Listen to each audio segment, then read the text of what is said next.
Okay guys, we're back with Chapter 11. Chapter 11 is based on ordinary annuities, so the same thing we were looking at in Chapter 10. In Chapter 10 we were calculating present value and future value of those annuities.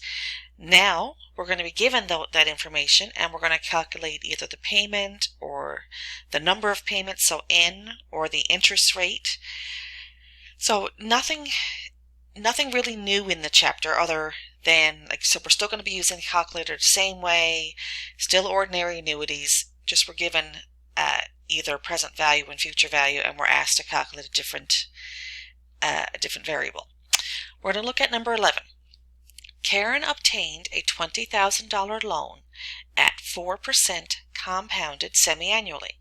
What monthly payment will repay the loan in 7.5 years, and how much interest will Karen pay over the life of the loan? So first we need to calculate the monthly payment. So payment equals question mark. I jot that on my little note page. Karen obtained a $20,000 loan. So if she obtains the loan now, so that's the present value. So present value equals $20,000. At 4%, so interest per year, 4%, compounded semi-annually. So your C/Y, your compounding per year, is semi-annual, which is 2. What monthly payment, so the payments are monthly, so payments per year, P/Y, is 12.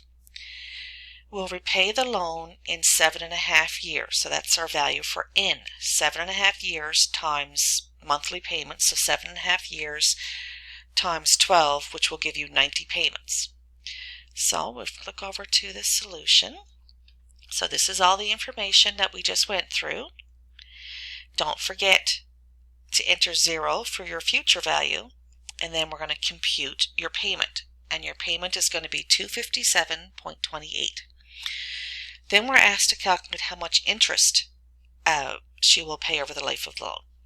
So the way to determine that is, we know she's going to make 90 payments, and the amount of the payment is $257.28. So that's how much she's going to pay back in total. She received $20,000 at the beginning, so the amount that she pays back less what she received in the beginning is how much interest she paid.